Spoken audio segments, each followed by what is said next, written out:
মালদার হবিবপুর ধর্ষণ কাণ্ডে নির্যাতিতার বাড়িতে গেলেন মন্ত্রী সাবিনা ইয়াসমিন। নির্যাতিতার পরিবার সহ নির্যাতিতার পড়াশোনা থেকে শুরু করে সব রকম সাহায্যের আশ্বাস দিলেন জলপথ ও সেচ দপ্তরের প্রতিমন্ত্রী সাবিনা ইয়াসমিন।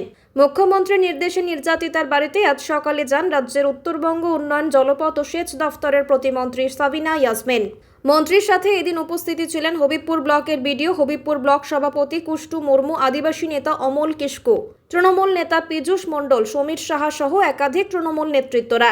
আজ মন্ত্রী তাদের বাড়িতে এসে তার পরিবারের প্রতি সমবেদনা জানান এবং তাদের পাশে সবসময় থাকার আশ্বাস দেন। তার পাশাপাশি তিনি জানান, পরিবার যদি রাজি থাকে তাহলে নির্যাতিতার পড়াশোনার সমস্ত দায়িত্ব নেবে। এছাড়া মন্ত্রী আরও জানান, বিজেপি এখানে নোংরা রাজনীতি করার চেষ্টা করছে। যদিও ধর্ষক বিজেপি কর্মী হিসেবে এলাকায় পরিচিত, আমি চাই যে দোষী তার যেন কঠোরতম শাস্তি হয়। এর সাথে কি হয়েছে ঘটনা? আমি তো মাঠে গেছিলাম। হ্যাঁ। মাঠে কাজ কাজ করতে গেছিলাম সকাল 8টার দিকে। হ্যাঁ। সকাল 8টার দিকে কাজ করতে যাই মেয়েটাকে বললাম যে চলো গরু বাছুর আছে বাঁধে দিয়ে আসি মাঠে থেকে। তো মানে আমাদের ছাগল আছে, কয়েছে ছাগলের ঘাস কাটিস চ। হুম। ওই কয়েছে মা কাটতে পারবো না, ও দূরে করছে, বাড়ি চলে যাবো। হুম। আর এই বুড়াটা এখানে মানে ঝুড়ি বানায় তো। হুম।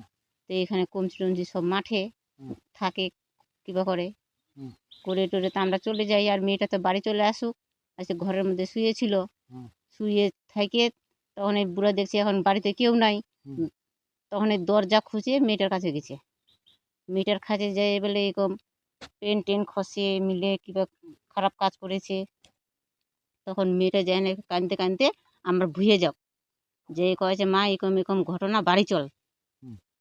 তো বাড়ি আসলাম, আসে বুড়া দেখছি এখানেই বসে আছে। হুম। তা বুড়াকে এসে বললাম যে তুই কী করছিলিস?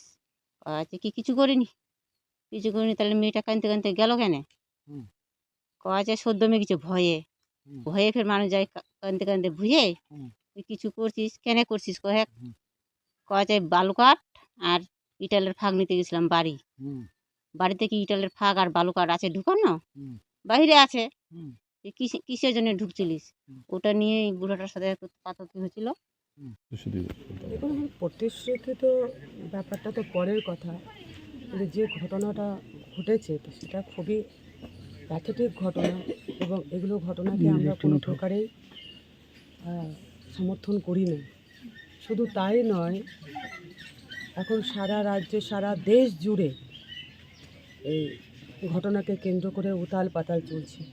তো আমাদের কাছে প্রত্যেকটি কন্যা সন্তান শুধু আরজি কর কাণ্ডের ডক্টর নয়, প্রত্যেকটা কোণার প্রত্যেকটা আদিবাসী যেমন বোন আছে, জেনারেল কাস্ট হোক, জাতি ধর্ম বর্ণ নির্বিশেষে প্রত্যেকটা কন্যা সন্তান আমাদের কাছে খুব গুরুত্বপূর্ণ এবং ওদের প্রোটেকশন দেওয়া আমাদের সকলেরই নৈতিক দায়িত্ব এবং কর্তব্য। বিভিন্ন সমাজের বিভিন্ন, বিশেষ করে পুরুষ শাসিত সমাজের পুরুষদেরও আজকে যে ঘটনাগুলো ঘটে যাচ্ছে বিভিন্ন জায়গায়, শুধু পশ্চিমবঙ্গ নয় সারা ভারতবর্ষব্যাপী কোথাও না কোথাও প্রত্যেক দিন এক একটা ঘটনা কোথাও না কোথাও কোনো রাজ্যে ঘটে যাচ্ছে।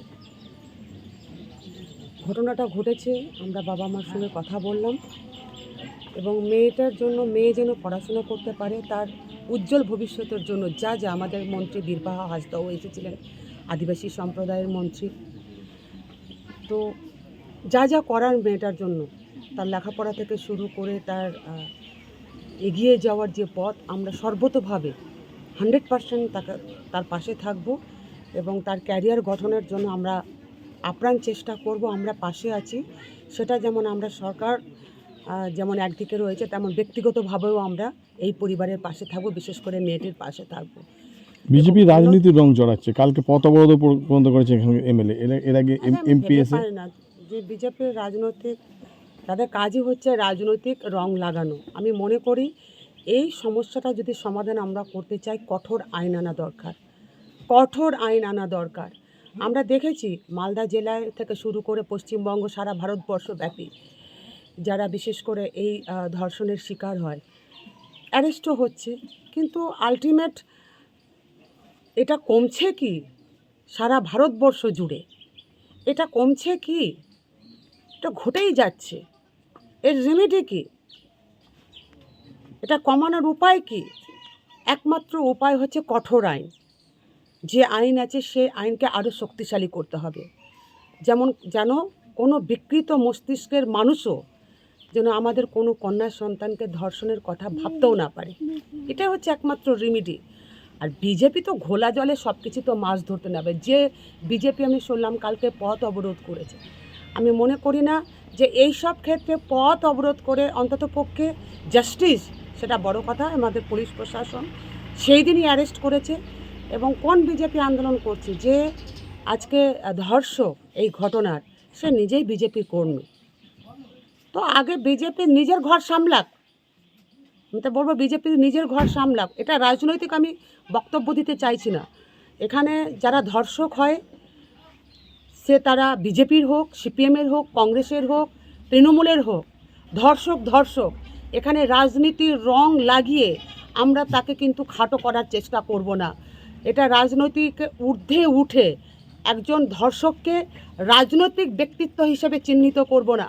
একজন ধর্ষককে ধর্ষক হিসেবেই চিহ্নিত করে আইনগত কঠোর ব্যবস্থা নিয়ে তাকে যেন আমরা ফাঁসির কাঠ মঞ্চে দাঁড় করাতে পারি, সেই অ্যাঙ্গেল থেকে আমাদেরকে দেখতে হবে।